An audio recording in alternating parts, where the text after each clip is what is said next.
You're watching 11 Alive Morning News. 11 minutes of nonstop news starts now. We are kicking off your 11 minutes of nonstop news with a check on your weather. Some clouds to start your Monday morning. Chesley, how's the day ahead looking? Yeah, those clouds were around through the overnight, and now they're starting to dissipate a little bit here. You can see those clouds breaking down. Even had some rain overnight as well, but that's out of the way.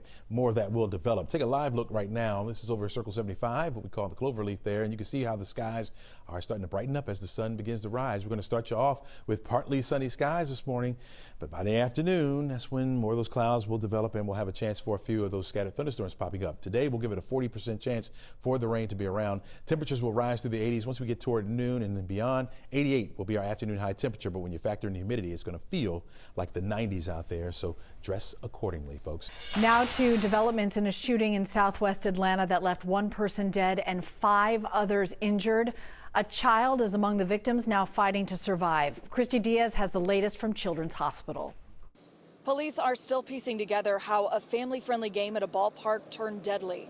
It wasn't even late at night, only 7 p.m. when officers say someone started shooting inside Rosa Birney Park. 6 people were shot, including a 30-year-old man who died and a 6-year-old who was brought here to Children's Healthcare of Atlanta Eggleston Hospital and is still in critical condition. Police describe the other 4 victims injured as stable.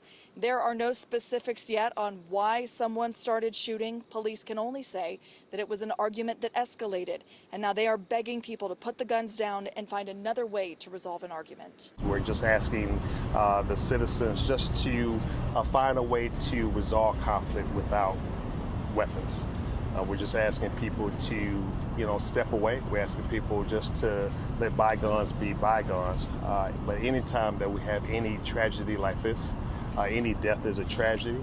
Then as we have kids that are also involved, again, we're being told there were a lot of people out here. But again, this is not a place for gunplay.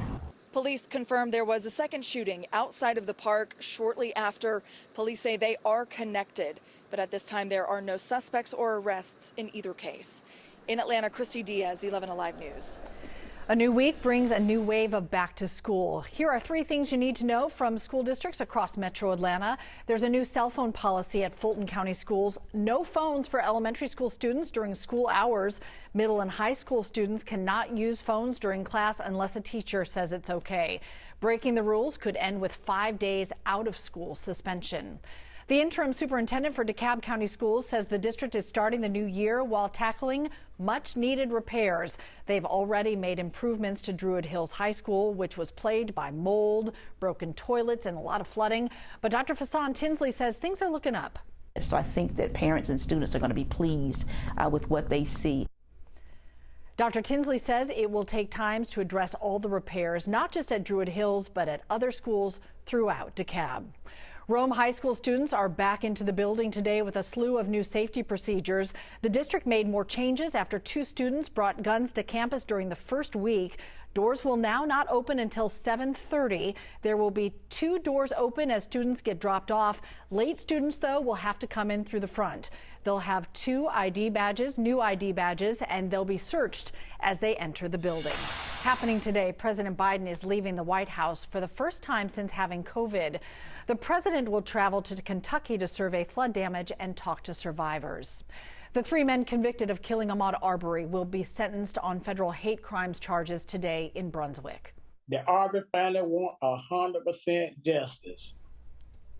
Ahmaud Arbery's father says he wants to see Gregory and Travis McMichael and their neighbor, William Roddy Bryan, transferred to a state prison after today's sentencing. The 3 men are already serving life without parole. Stick with 11 Alive. We'll bring you the details of today's sentencing as soon as they come down. Today, abortion laws in our state will take center stage in a Fulton County Superior Court. A judge will hear arguments on a lawsuit challenging the law in Georgia. Abortion advocates are requesting a temporary restraining order against HB 481. It bans abortion after 6 weeks before many women know they are pregnant. They proved they are among the best in the country. The Ben Hill Elite track team from Southwest Atlanta just got back from the Junior Olympics, and they're celebrating a great showing.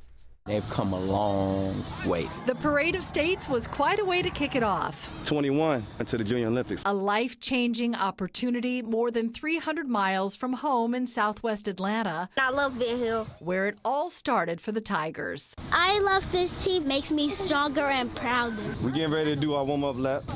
Coaches and family have known their talent and potential, but they haven't always gotten the accolades or attention they've worked so hard for and deserve. You got a special team, and they need exposure. They got it on a big-time stage, making a huge showing at the Junior Olympics in Greensboro, North Carolina.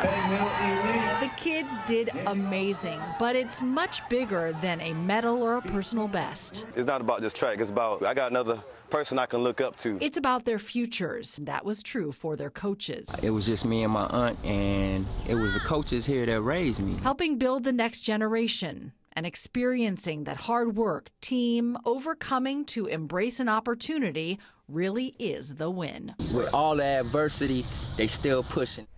So of the 21 kids at the Junior Olympics, there are a ton of success stories. One stands out, though. There's an 8-year-old who just started long jumping 6 months ago. Chesley, he just placed 8th in the nation. Wow. A star. Rising stars. All right, love it. Cheryl, thanks a lot. By noon today, we can start to see some showers beginning to develop. Temperatures right around 85 degrees. By 3 o'clock, I think we'll reach our daytime high of about 88 degrees, so just below the average. But a couple scattered thunderstorms will be around the forecast area. Those winds out of the west about 8 miles an hour or less. By 6 o'clock, drive home. Still looking at those scattered showers, thunderstorms around 86 degrees will be your temperature by then. We'll take progress. Yes, indeed. Yeah. Any progress we can get. All right, always more for you on 11alive.com and on the 11 Alive News app. Ooh, pretty sky there over the city of Atlanta. We hope you have a great day, everybody. Today's show is next, and we'll see you back here tomorrow morning.